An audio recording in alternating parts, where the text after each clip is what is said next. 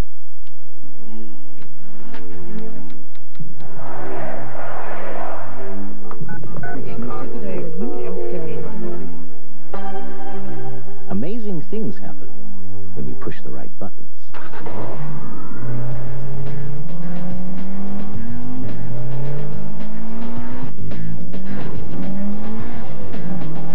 The 240 horsepower S2000 Roadster from Honda.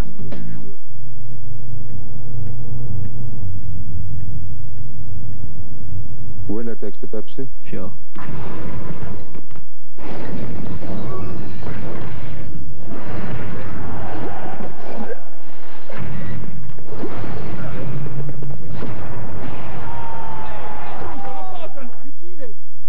There it is. Hey! Get back here! This halftime report is presented by New York Life, the company you keep. We are at the break at Raymond James Stadium in this game between the Columbus Crew and the Tampa Bay Mutiny. This is the New York Life halftime report. Highlights from around Major League Soccer as we go down the stretch. The Fusion in a battle for first place overall. A hat trick by the league's leading scorer, Alex Pineda-Chacon, effectively eliminated DC United from playoff contention. Pineda-Chacon with 2 goals in the first half, and then another one in the second half. An hour's rain delay, but they got it in, and DC goes down 3-1. About 25,000 fans on hand in Chicago. The Fire suffered a couple of injuries. DeMarcus Beasley had a concussion and a slight separation of the left shoulder. He is questionable for next week. Ante Razov had a concussion. He'll be examined again tomorrow.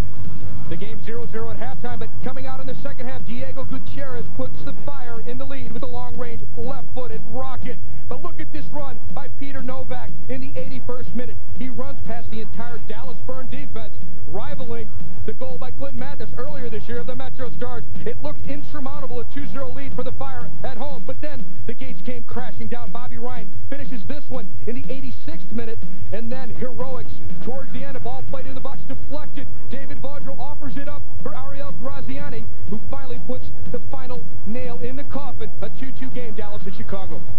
LA is giving it a go for the Western title, playing at Colorado. Simon Elliott in the thin air, sending this long-range shot in that really moves and fools Scott Garlick. A misplay by the goalkeeper. LA went on to win 2-0.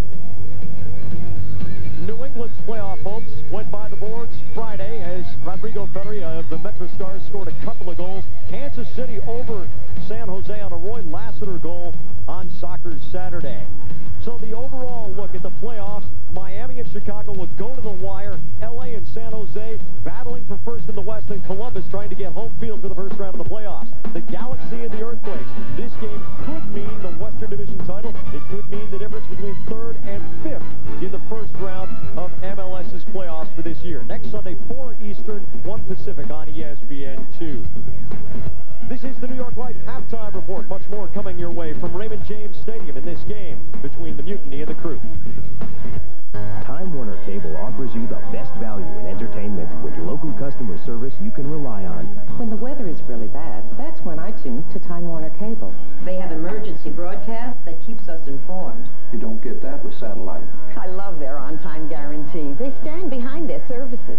I get my favorite channels on every TV at no additional charge. Time Warner Cable is always there for me. Time Warner Cable, the very best in TV, keeps getting better. Tool in concert.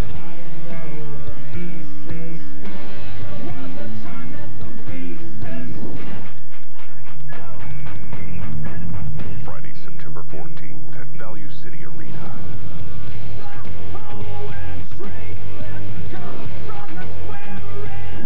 Reserve seats on sale at the box office, Ticketmaster centers, or by phone.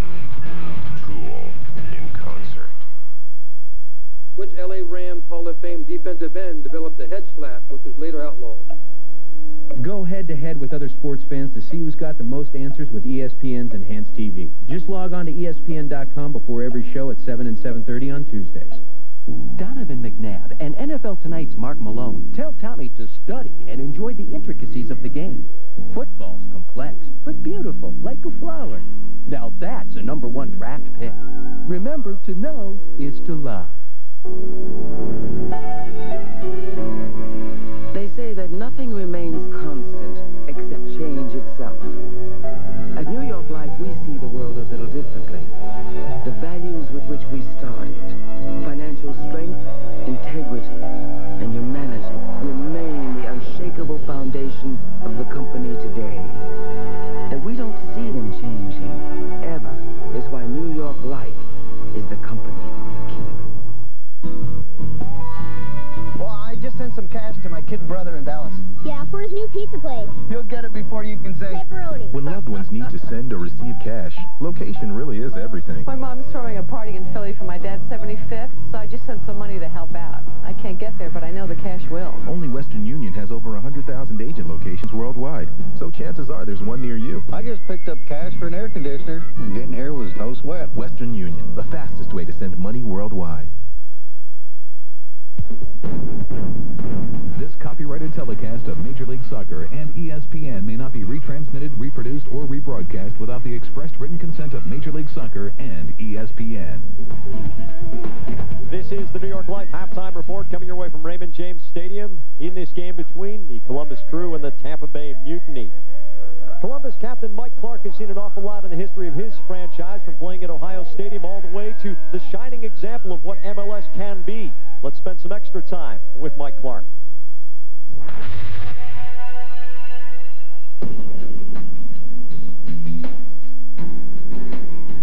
It was a dream to play professional soccer growing up. You know, it's just, the timing was great. I came out of college right at the same time that the league was starting, so I was just real fortunate. You know, it's a tremendous honor and privilege to be considered among, you know, the top players in MLS. Crew Stadium is by far, you know, the mecca of soccer in the United States. You know, it's the fans are rabid. Feel welcome. The city is just they really treat you. They put you up on a pedestal. It's really it's tremendous. I've been real proud that I've been able to stay on the same team for 6 years and play with the same team, so it's been great. And I do like to think I'm a leader on the team. The coaches have entrusted me with the captain, being a captain on the team. But it's an easy team to lead. I, you know, take pride in the fact that I feel like I can mark anybody out of the game if I have to do so. I think definitely as a defender, I take pride first in stopping and preventing the team from scoring by, you know, getting those assignments and doing the job.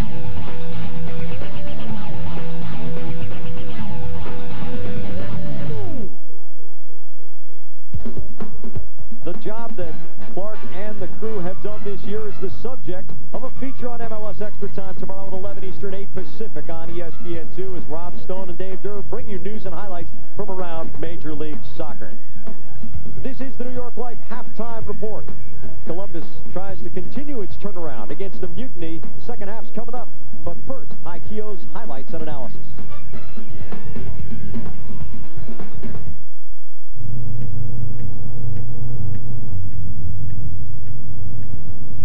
Winner takes the Pepsi? Sure.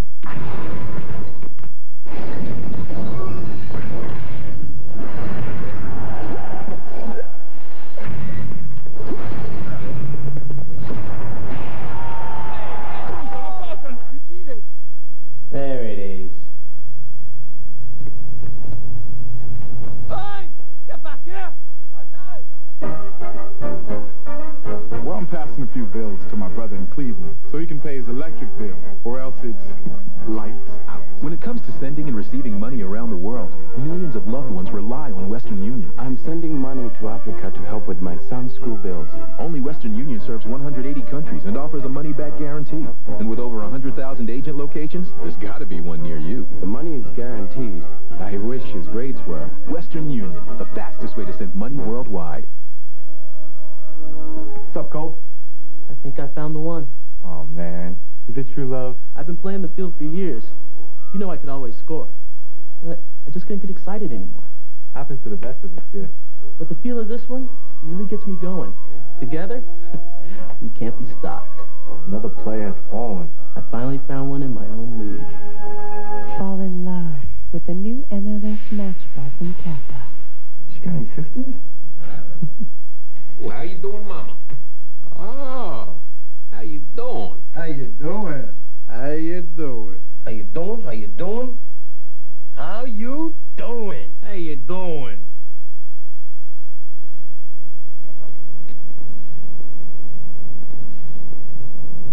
How you doing?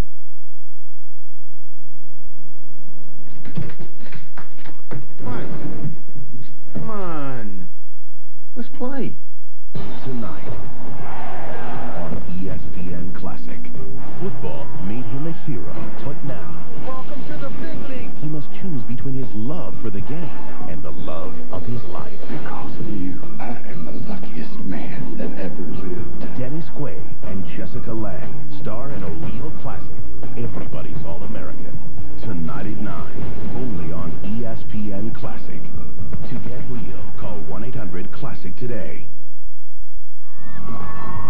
Welcome back to Raymond James Stadium and the New York Life halftime report. The Crews come back for a 2-1 lead against the Tampa Bay Mutiny. Alongside Ty Keel, I'm Jack Edwards. Congested midfield. Both teams putting 5 men in the midfield. Go over the top. That's the way to solve it. Well, we've had a lively game, particularly because the Tampa Bay Mutiny took the lead in the 23rd minute. The ball over the top, no offside. A well-timed run. He was just about even with that far right back for the Columbus Crew. Devin Barkley getting on the end of Jair's through ball over the top. In the 29th minute, the tying goal. Mazanoff beats the offside trap. Tritchu, the captain, kept him onside, and he makes a neat finish. It with Brian West tucking the ball around Denton into Mazanoff's run, and a neat little finish with the outside of the boot. Then, the give-and-go pass beating 3 Tampa Bay Mutiny defenders. Cunningham runs at the defense. He sprints into space. No offside. A beautiful give-and-go with John Wilmer Perez. And not only does he take the goal, he takes the water bottle away from Aiden Brown. This is spoils of victory. And it has the Columbus Crew up 2-1 going into the second half against the Tampa Bay Mutiny. 45 minutes without commercial interruption. Coming up right after this, this has been the New York Life halftime report. Coletto owns a Hyundai Elantra. I drive 1,000 miles a week, and the gas mileage is outstanding. Kiplinger's Personal Finance says the Elantra is the best new car in its class. It comes with the freedom of America's best warranty and a long list of features, including front and side airbags. It's the only car in its class that has them standard. It drove like a much more expensive car. The Hyundai Elantra, at just $13,294, it's a solid value. The Hyundai Elantra at just $13,294. Your test drive is waiting. The Golf Channel, your all-access pass to the 2001 Ryder Cup matches. Kick off the week with extensive coverage of team news conferences. Experience all the excitement of the opening ceremonies on Thursday. Then stay tuned throughout the matches for live scoring updates all day. And at night, catch hour-long editions of Golf Central and Viewers Forum before wrapping up the week with the drama of the closing ceremonies. The 2001 Ryder Cup. Experience it on the Golf Channel. Presented by Audi. Who walks away with the Heisman? Matt, who inspired you to be here? Right now, it's the guy at the hot pretzel stand. I need one. I don't think you do, fat boy.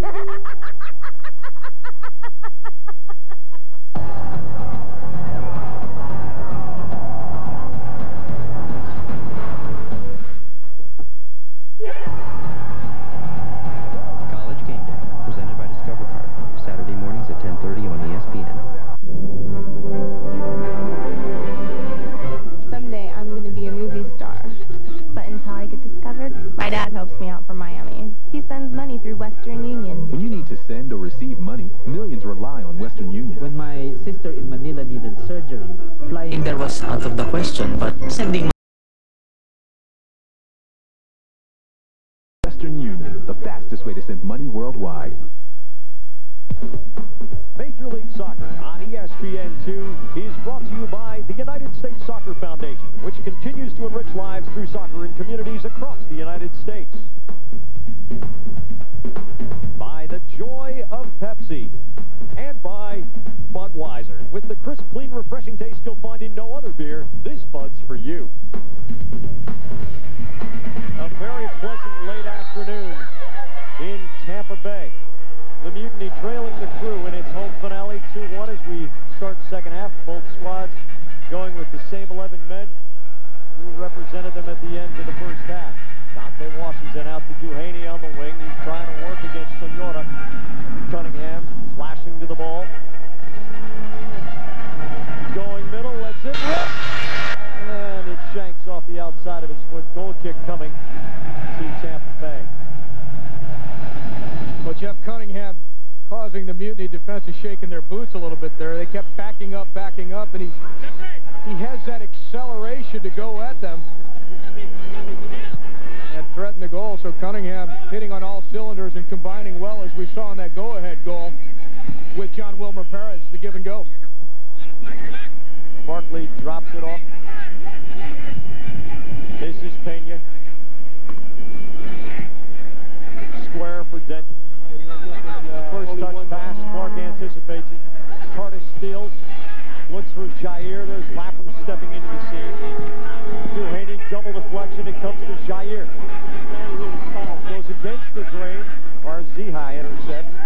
Perez. Twisting around Jair. And holds here. And once again, here's the congestion in the middle third of the field. Columbus 6-2-0 when leading at the half. Tampa Bay, many of the Mutiny statistics, the worst in MLS. It has just been a nightmare of a season. West is offside here. We're joined now in the booth by defender Chad McCarty of the Tampa Bay Mutiny, and this nightmare is almost over for you. What an awful snake-bit, ankle-busted season. Yeah, it really has been a tough season, not only for myself, but for the team, and I think most of the guys are looking forward to hopefully finishing strong and getting out of here. Barkley, a little collision down here with Prescott. Now, you busted your ankle back in April, and then you tried to give it a go, and after that you needed another scope, as Washington is offside here. Yeah, unfortunately on the first surgery they missed the bone spur in my left ankle, so they went back in there and cleaned it up on Friday. How's this for a nasty memory? Here you are after the first collision. The second one sort of does you in. Yeah, I don't even want to look at that. Well, you've tried to fight your way back. The Tampa Bay Mutiny tried to fight their way back in this season. It hasn't gone well. It certainly doesn't help to have Steve Ralston on your bench, your team MVP this year with an injury. Eric Quill also not 100%. The guys have done pretty well today, though. Yeah, the young guys have come out and they've put on a pretty good show. Devin Barkley's done well. Jair's looking good. Ali's looked dangerous at times as well. But no doubt we miss Ralston and Quill and Mamadou. Those guys are impact players on our team. Now, Mamadou Diallo does have a sore lower back, but there's been a good degree of heat between head coach Harry Vanderbeek and Mamadou. What's the deal there? Is this doable? Is he going to come back next year, or is he just so unhappy that he's going to have to get shipped out? Well, Mamadou's such a dangerous player, and he's a goal scorer, and as a defender, I like to play with a player like that. Unfortunately, when the teams are losing and everyone gets frustrated and tempers flare, and I think it's something that hopefully we can work out in the offseason and come back strong. Chad McCarty of the Tampa Bay Mutiny, we wish you a complete turnaround next year and hope that you're the comeback player of the year in 2000. Thanks, guys. Nice talking to you. All right. Chad joining us here in the booth. Very spirited player. He's got a lot to offer, not only this team, but this league. And it is just nasty when a player tries to come back from an injury and then redoes it and has to get operated on again. And that's been the story for him this year. And there's no question the Mutiny missed his competitive spark. Chad McCarty had established himself as a team leader, even as one of the younger defenders. We thank Budweiser and all of our Major League Soccer sponsors for allowing us to bring you today's game without interruption. Robert Barzija on the perimeter, taking on Danny Pena. Wilmar Perez with a good run. Goes through the seam. And there is Aiden Brown. Wilmar Perez going right around Denton. Well, John Wilmer Perez adds such a creative element with his runs alongside Mazanov, and it's Barzija who anchors the midfield end. So it's a good little triangle that the Columbus Crew have going in terms of attacking out of that central midfield. Denton recovers his long touch on the first touch, and here's Joe Otto working it up to Josh Keller. He'll take the space. Barzija tries to shepherd him to the outside, deflects the cross, comes off Ali Curtis. A little ping pong here. Curtis turns it straight forward. Duhaney intercepts and calms it down with a pass to Lapper. Outside of the foot to West, who will have 20 yards to run here. Cuts it back across the grain. Good idea for Dante Washington, but Otto read that one coming. And now turns it back to Jair. And you can see how the humidity and the heat may have contributed to the midfielders losing some pace. Clark chops down Barkley from behind, is lucky to escape a yellow card here as Barkley is slow back on his feet. Now he hops up. Quick to get back up. It's good to be a teenager. Barkley turns it into the box. Lapper comes across to help out Clark in defensive support. 18 years old and going at two of the tougher defenders in all of MLS. Two of the more physical players, Mike Clark and Mike Lapper, on the same play. Tom Prestis checking the defensive set. Barkley back to Jair. Not much space here, and Masonoff forces him out.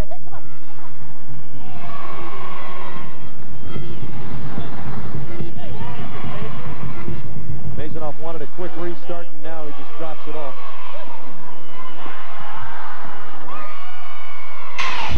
Masonoff looking forward into the corner for Cunningham, who was behind Otto and onside because of Trixier's position.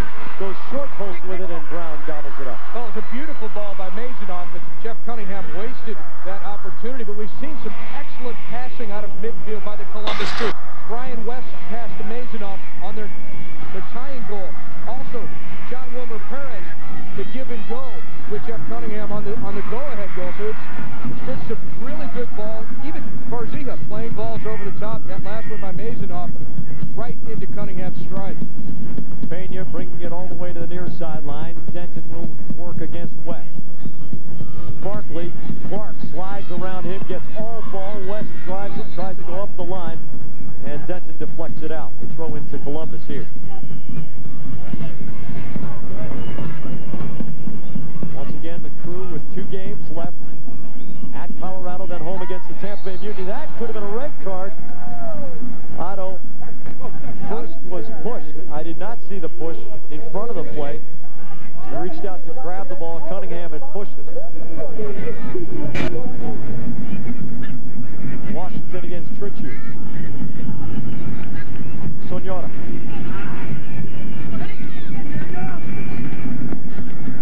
Duhaney against Curtis. Comes back to Pena. Tampa Bay finishes up its season at Columbus next week. Columbus plays at Colorado on Wednesday and then finishes up at home on Saturday against the Tampa Bay Mutiny. This will be a throw into Columbus. Meanwhile, San Jose plays at Los Angeles Wednesday and at home next Sunday, a game you can see on ESPN2 in the final game of the MLS season. And between Columbus, San Jose, and Los Angeles, they will determine who's third, fourth, and fifth. Denton with a pretty spin move, keeping the ball through 2. There's those white shoes for you, Jack. Showed a little flair there, Eric Denton, for a left back. But his square pass comes through Jair's legs and into Columbus possession again.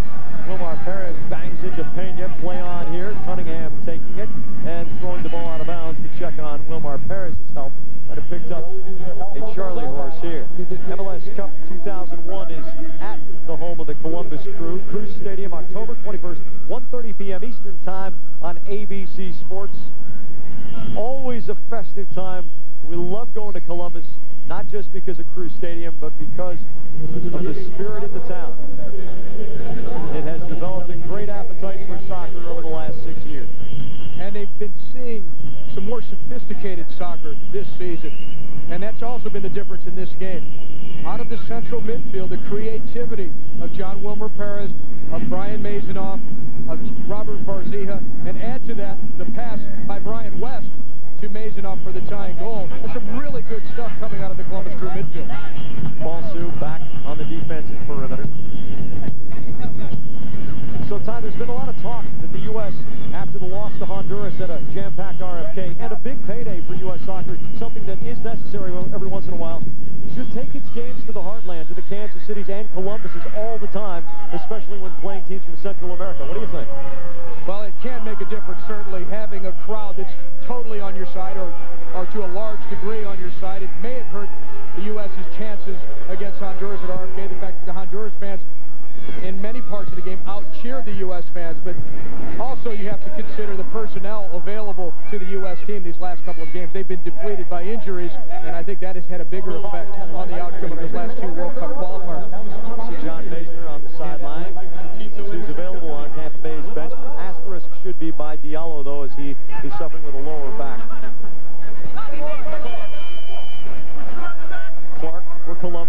enjoying the lead here and working the ball around, making Tampa Bay come to it.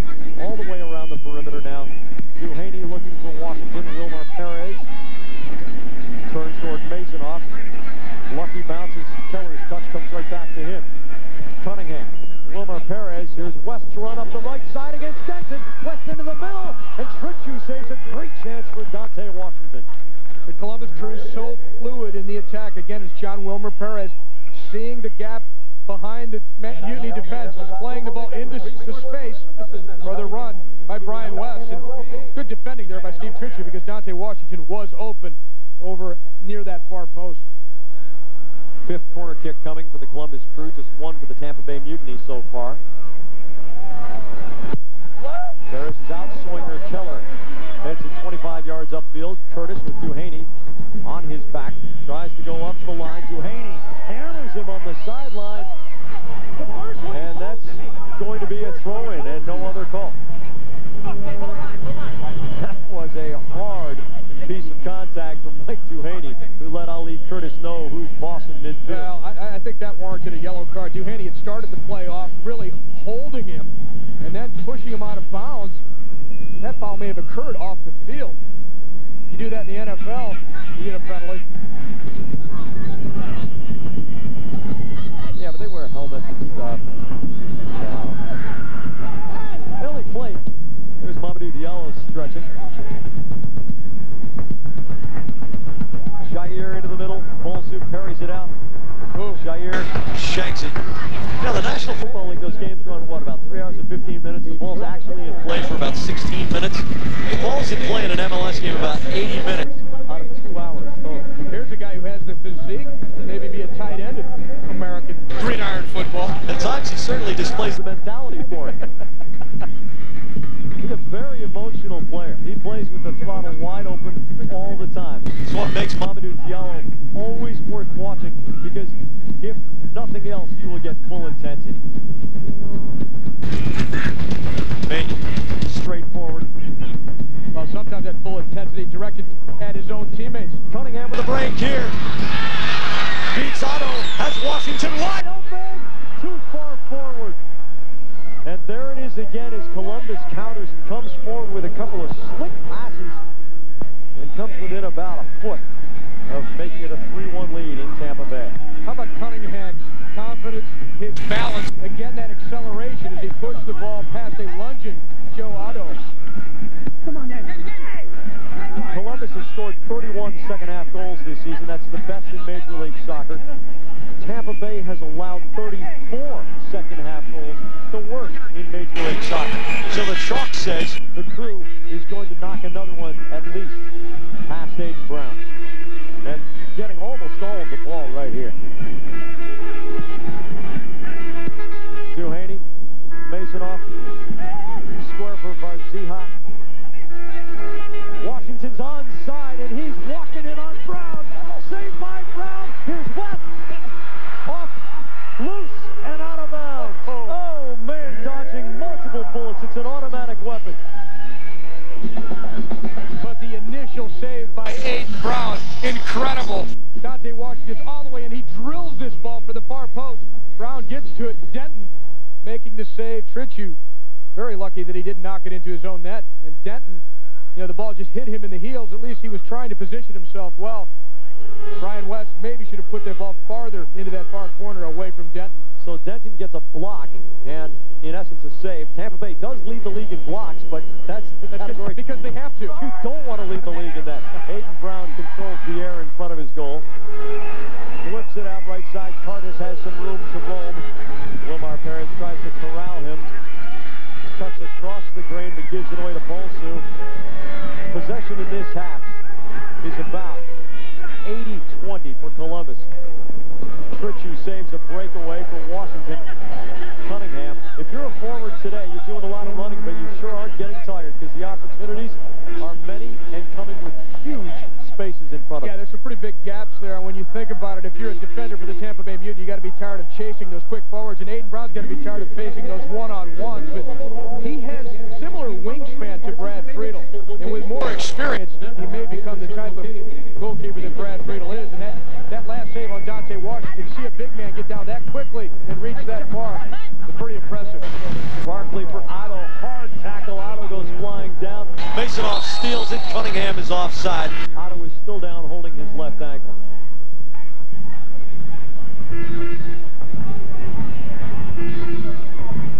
There's that last no offside there. A well-timed run.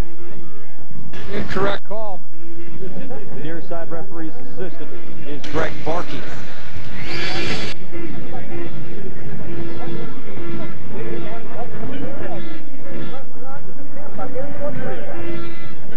Quill will come into the game for Gus Curtis.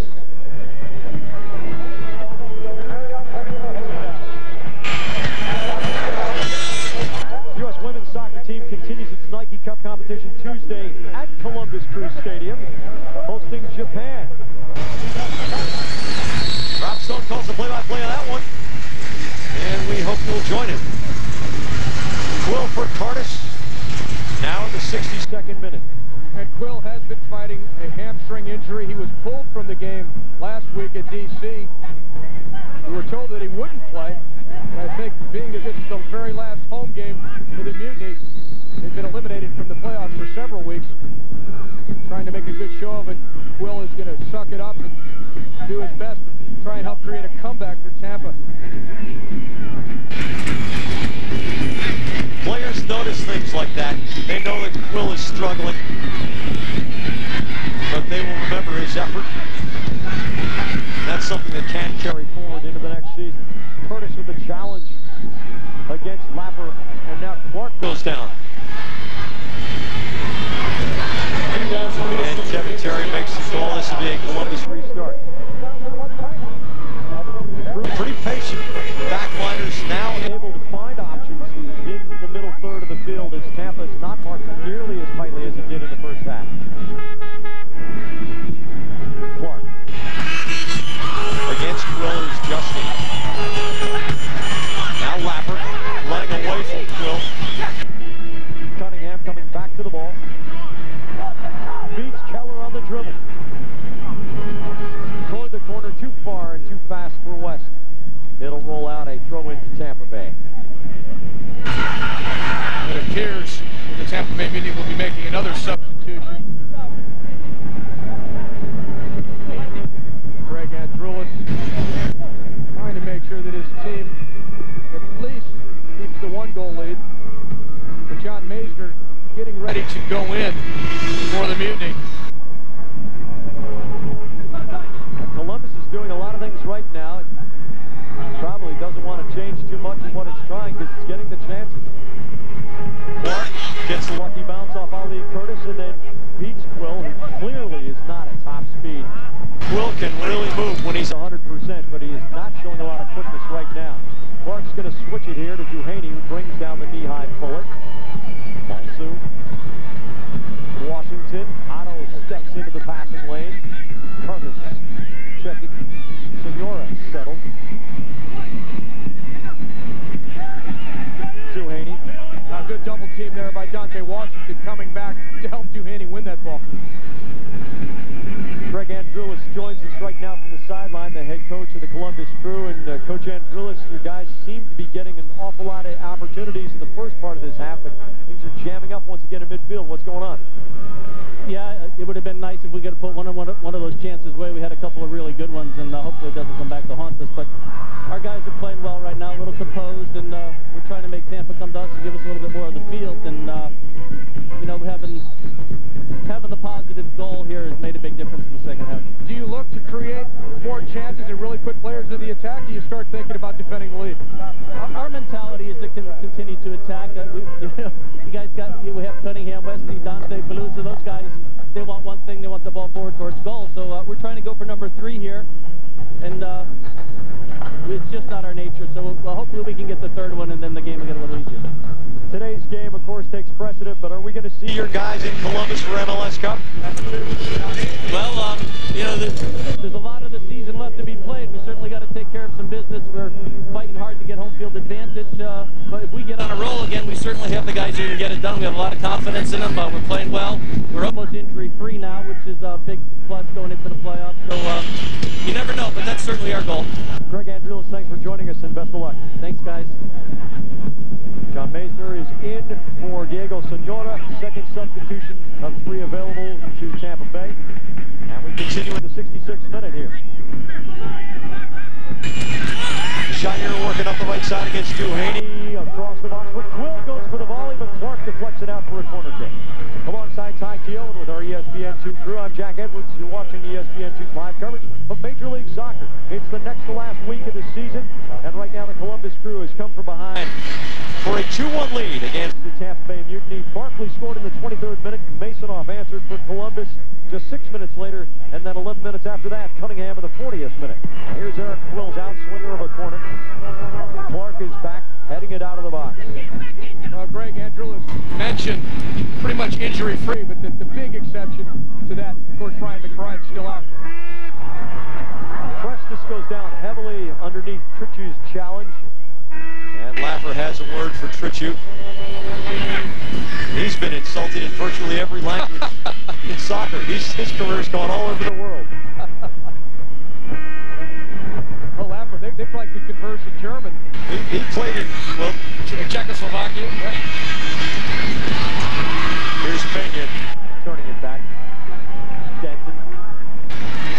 Has about 20 yards here. Both teams allowing room to their opponents on the flanks in midfield, defending the more vital areas as we go now into the last 25 minutes of this game. But you do notice here, just in the last few moments, when Columbus wins the ball, they're more inclined to kind of hold the ball rather than immediately spring into the attack. They have the lead. They're going to let Tampa Bay come at them a little bit. As Greg Andrulis was saying, have Tampa Bay open up the field a little bit more by holding.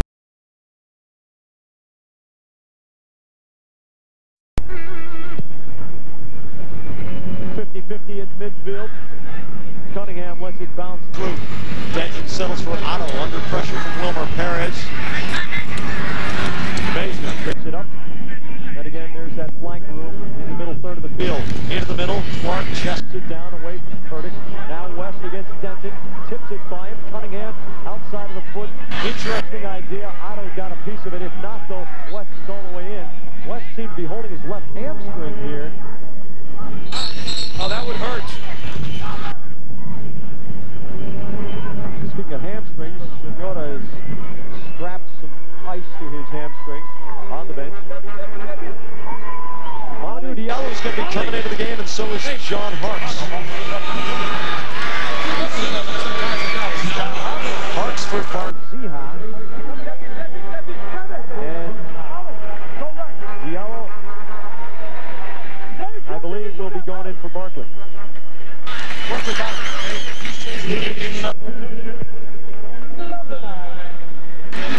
It is Barkley coming out for Diallo. U.S. Senior Women's Amateur. 3 p.m. Eastern, noon Pacific, Wednesday on ESPN. For more information, log on to ESPN.com.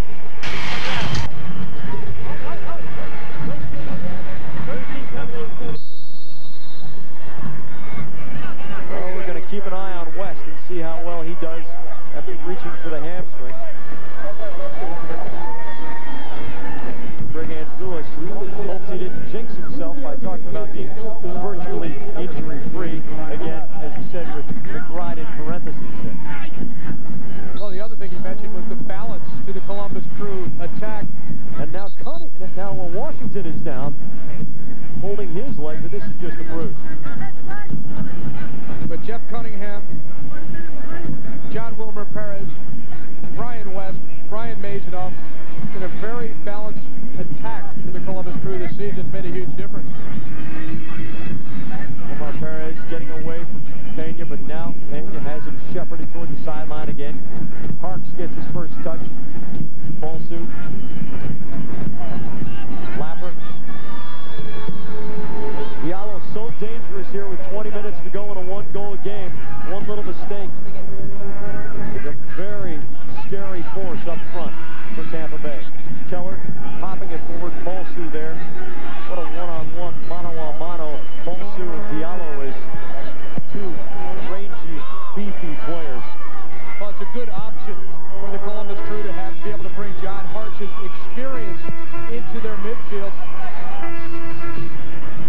way through this second half to help kind of just slow the play down a little bit and perhaps create a third goal for the Crew. Hansel Elcock is into the game for Brian West, so that protects the hamstring. Now here's Washington going corner. Drills it across the middle. Brown dives on the grenade with Elcock on the doorstep. An excellent anticipation by Aiden Brown there, and Elcock immediately shows his worth and his threat down this right side. Elcock was not with the Trinidad and Tobago national team for its trip to Mexico City because he repeatedly had his life threatened by Mexican fans, swearing to avenge the injury to Cuauhtemoc Blanco, the prolific scorer of the Mexican national team, who was injured by Elcock. Here's Cunningham on the go, makes the move, baseline. Brown blocks it. It was out already. You could hear I think it was the referee making the call, and it'll be a goal kick to Tampa Bay. This is fun, though, watching Jeff Cunningham's one-on-one skills, his confidence in taking on players in any part of the field. Cunningham, the only Crew player now ever in the history of the club to get double digits. Look at that change of speed and change of direction on the dribble. The only Crew player in their history to reach double digits in one season in both goals and assists. Jair. The interesting question about Jeff Cunningham, will he and how soon can he become qualified for duty with the U.S. national team? He was born in Jamaica, lived in the United States since age 14. He has applied and sent in all of the paperwork to become a full U.S. citizen. And right now, the way the U.S. team has struggled with injury, is a guy that could use it. Hart's trying to go over the top of Washington. Here's Denton. There is Cunningham. Yeah, his explosiveness could help what is now a very anemic U.S. attack. Jair has Mason overlapping on the right side. Harks is marking Jair. Mason against Duhaney. Into the box to Ali Curtis. Turns on Bonsu, goes end line, runs out of space. It's a corner off the deflection as Bonsu toe poked it away from Ali Curtis. Ali Curtis a couple of times has shown a little bit slow in the turn, but here he does pretty well. But he shields the ball well away from Bonsu, then accelerates. Bonsu again, what did I call him? The extendo legs coming to the rescue. Maisner out of the top of the box. Harks heading it up and across. Clark carrying out. Elcock, fresh legs here. Wilmer Perez. Elcock takes on Denton. Otto steps ahead of Cunningham to steal the ball.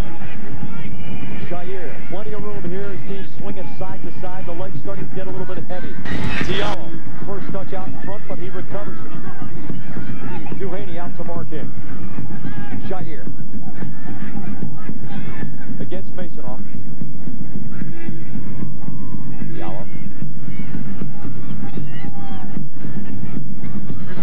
Denton on the sideline. Elcock the defender.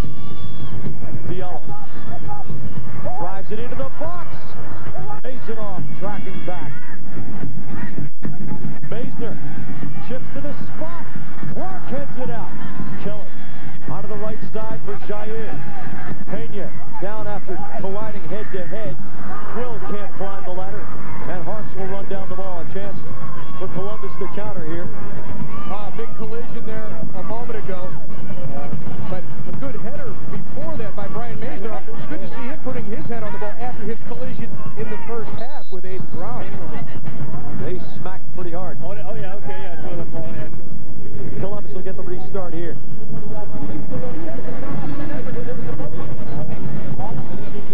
As we get to the 75-minute mark,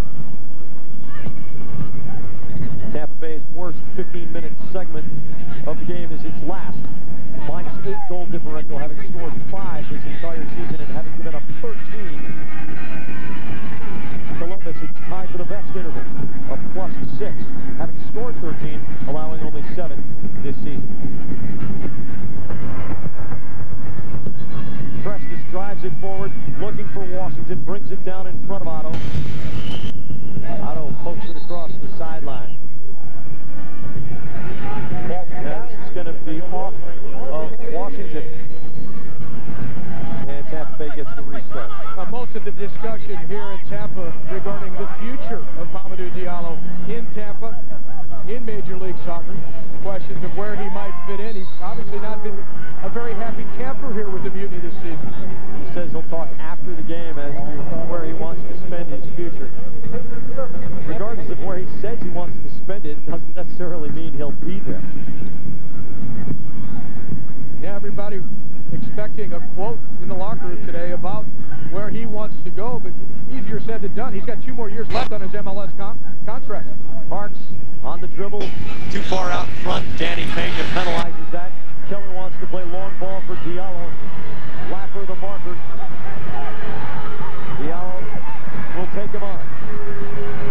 Lapper getting defense at home from Elcott. Diallo holding the ball, and Elcott pokes it free. Here's Wilmer Perez against Denton. Wilmer Perez continuing to carry. Cunningham wanted the early ball. Denton wins the challenge and belts it back upfield. If Cunningham had gotten the early ball from Wilmer Perez, he's probably walking in all alone. Well, before, when we saw that one-on-one confrontation between Mike Lapper and Mamadou Diallo, Lapper played it perfectly. He got his body on Diallo early, forced him wide, and you talk about defending his delay. And he delayed long enough, Lapper did, for Elcock with his fresh legs to come back and make the steal off of Diallo, which started that counterattack by John Wilmer Perez. Now, John Wilmer Perez, he looked up and he couldn't really see the gap. And Denton makes a fine tackle here to strip John Wilmer Perez of the ball. Cunningham wanted a Clint Mathis special. That ball that Mathis served to Josh Wolf back in February in Columbus, where he hit a 40-yard ball that had backspin and sat up so Wolf could race onto it, and he had a breakaway and beat Jorge Campos to start the U.S. on that great early run in World Cup qualifying. Jair against Duhaney across the box, rolling all the way through the penalty area before Clark clears it out. Very dangerous ball. Well, because it was Quill hiding, lurking behind Mike Clark. You saw Mike Clark look over his shoulder and then decide, hey, get it out. Don't take any chances. Quill sneaking up on that left side for the Tampa Bay Mutiny. Jair a little slow getting back top of the frame. Yeah, when he receives the ball, he's on, but when that ball was played, he was in an offside position. Shots in the game, all crew, literally, in the second half. Yeah, Preston not really involved. Columbus crew keeper, no pressure on him. Breakaway for Cunningham. Brown dares him and beats him. Comes right back to Cunningham. Otto picks it off his laces. Danny Pena going long ball. Lapper heads it back to midfield. Cunningham. 15-yard radius around him. Now this is Elcock. Bangs hard against Denton. Quill. Lots of space in the middle third of the field now. Quill carrying here as Diallo square. Jair forward, and he splits the seam. The give and go. Ballsuit cleans it out. Pritchard's stepping up as Tampa Bay's backliners begin to gamble. Heck, they got nothing to lose. Their season's pretty well gone. They're just trying for something positive here. Masonoff. Going against Masonoff. Masonoff picks his pocket, turns it back. That's good work. Wilmer Perez. He can run forward here. 3-on-4. Plays the early ball, and Dante Washington's offside. It wasn't quite early enough.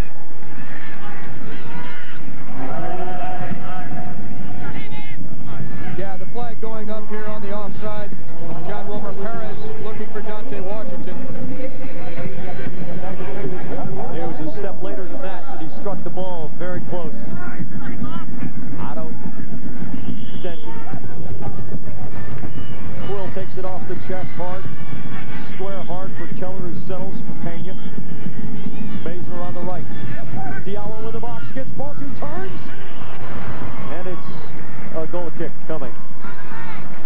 U.S. Women's Nike Cup competition continues Tuesday at Crew Stadium in Columbus. Japan against the United States, 8 Eastern, 5 Pacific on ESPN. As there is a flurry of soccer on ESPN and ESPN2. This game gets more and more interesting. Columbus, by having not gotten that third goal, creates an opportunity for the Tampa Bay Mutiny to save a little face in their final home game of the 2001 season. Parks in traffic, bangs with Keller. Elcock offering square support.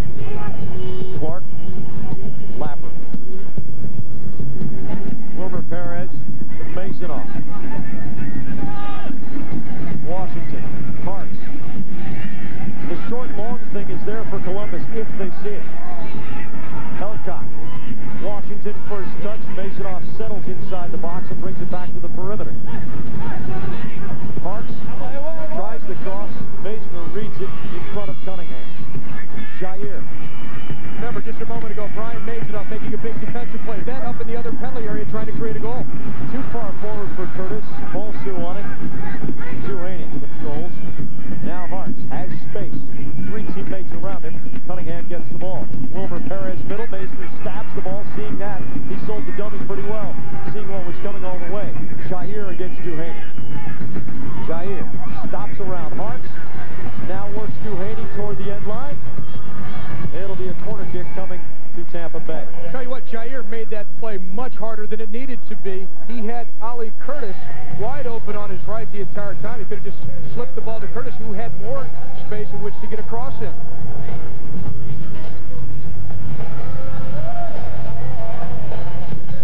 Curtis drives it for Quill. The header off Bozu. Semifinal and final match coverage of the 40th U.S. Senior Women's Amateur from Allegheny Country Club in Sewickley, Pennsylvania begins Thursday 3 Eastern. Wednesday 3 Eastern concludes Thursday at 11 a.m. Eastern. For more information, log on to ESPN.com.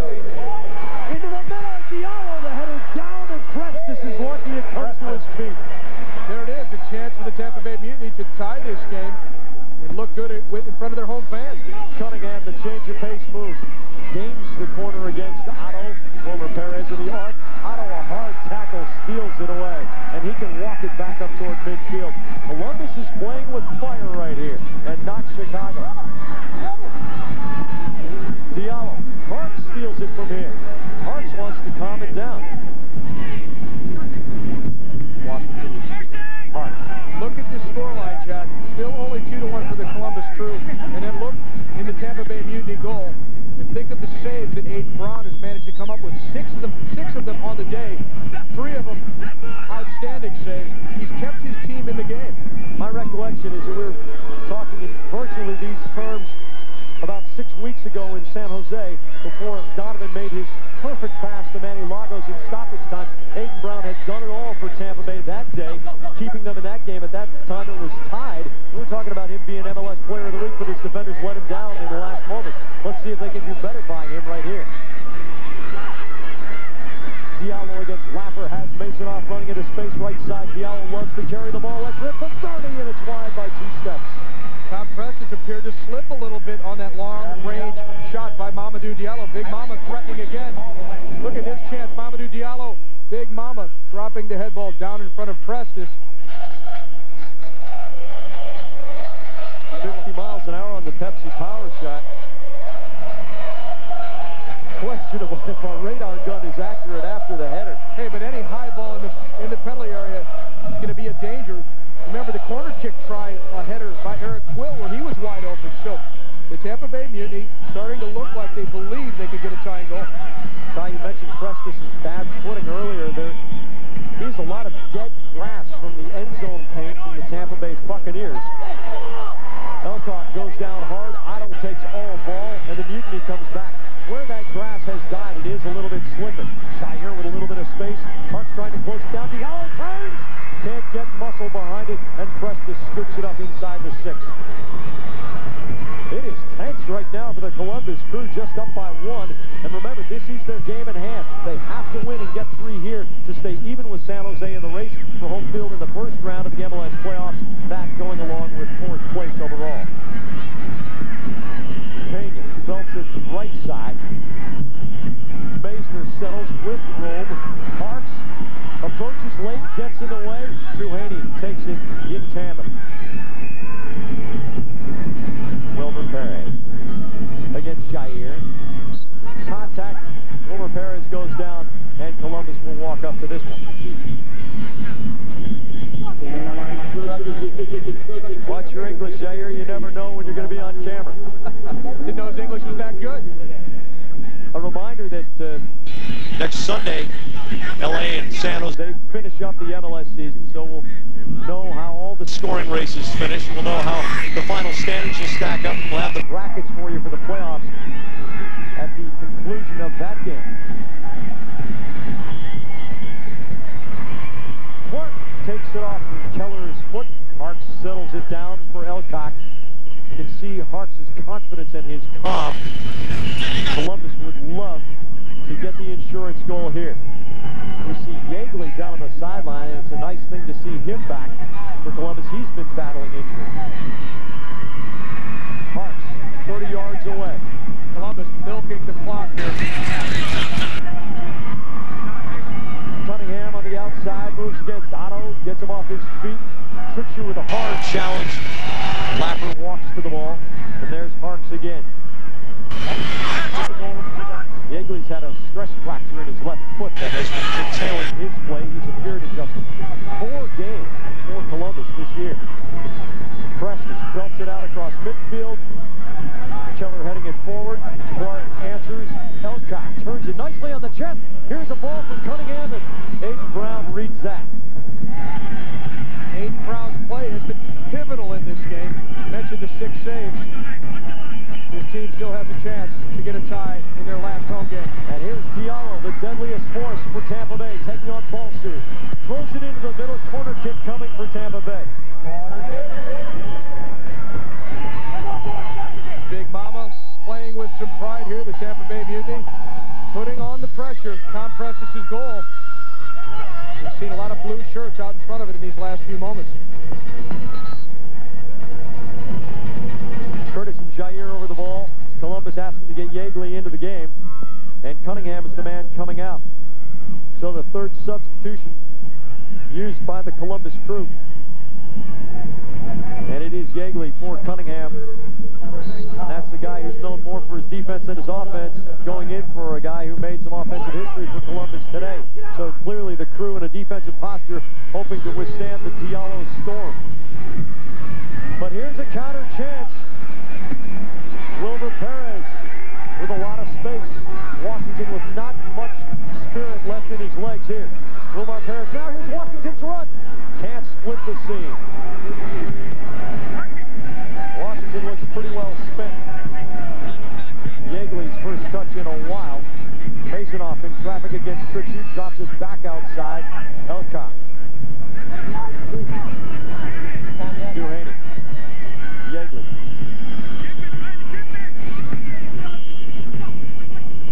Harks. Tick, tick, tick, tick, tick, tick, tick. As long as the ball is on Columbus's foot, Tampa Bay's not dangerous. Duhaney takes the corner against Masner. Masonoff penetrates. Back to Duhaney. Washington lurking at the penalty spot.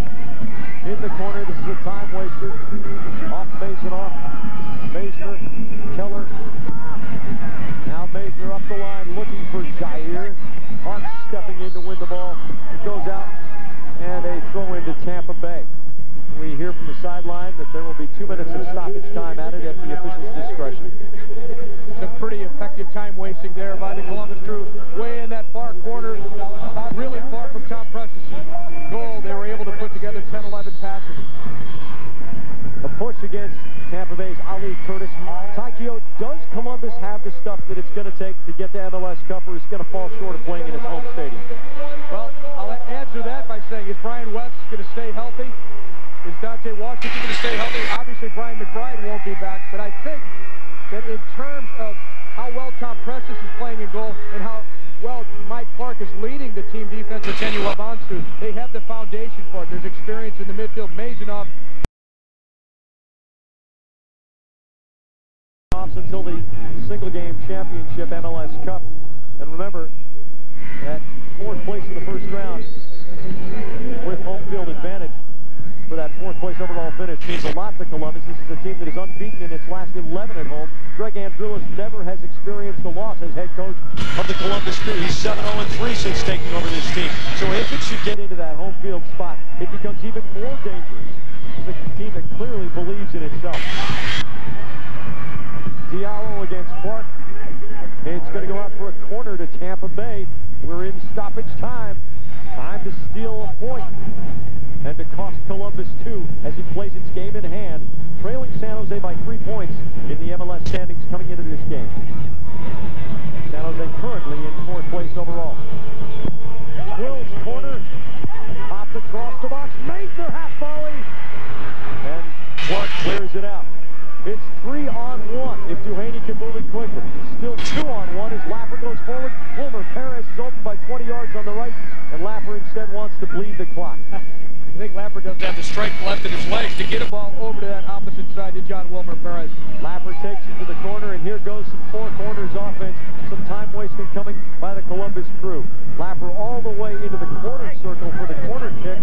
Meisner knocks it out, and the call will be a corner coming to Columbus. 1:10 on stoppage time as the ball goes out. It may get up to 1:30 by the time they take this kick.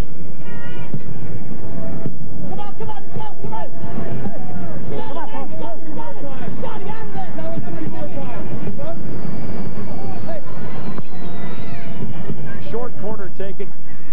Only about 30 seconds to go. The Columbus Crew.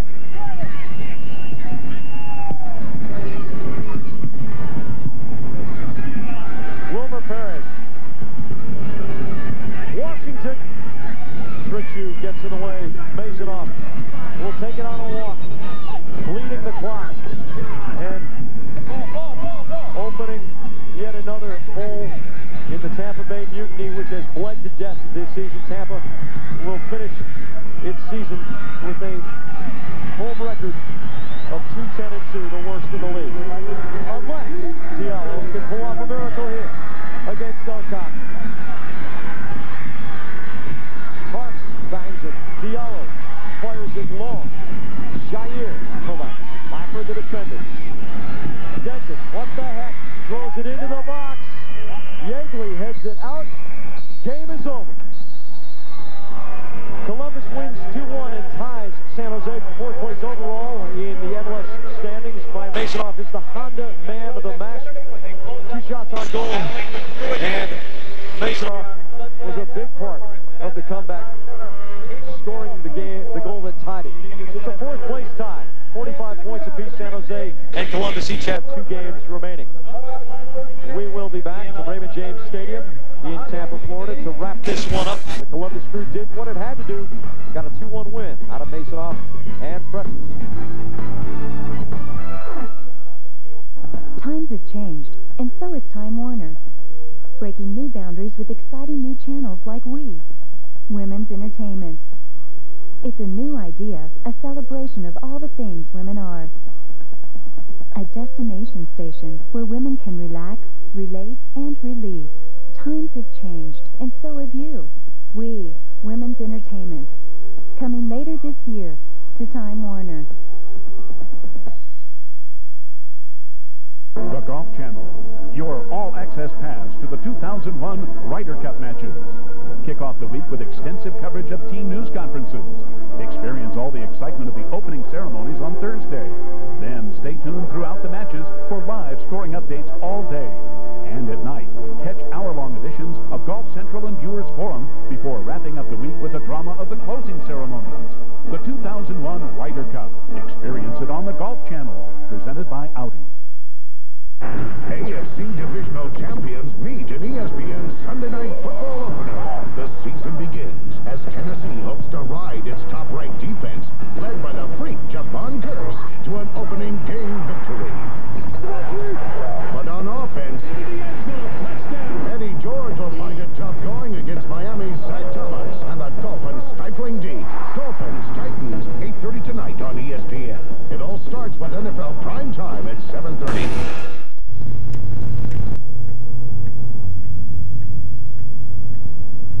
Winner takes the Pepsi? Sure.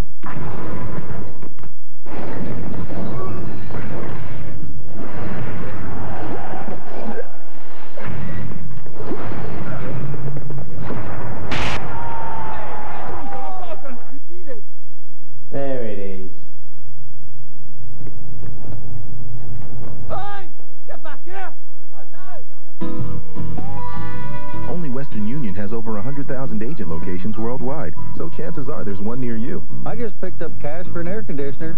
Getting here was no sweat. Wherever you need them, Western Union, the fastest way to send money worldwide. Freeze! Officer Carrot Top here with my partner. Now, if you're going to make a collect call, pick up the phone and dial down the center with 1-800-CALLATT. It's free for you and cheap for them. Save big bucks on every call. Just dial 1-800-CALL-ATT for collect calls. Columbus takes care of business. Well, they came from behind. Jeff Cunningham, the most exciting player on the field, but Brian Mazedoff's two-way play was the difference today. So the Crew continues to hold out hopes for a fourth-place overall finish and home field in the first round of the MLS playoffs. Next week on ESPN2, the Galaxy, the Earthquakes, 4 Eastern, 1 Pacific on ESPN2. Coming up next today at the races, this has been a presentation of ESPN, the worldwide leader in sports. For more, log on to ESPN.com. For Ty Keogh, I'm Jack Edwards. So long from Tampa.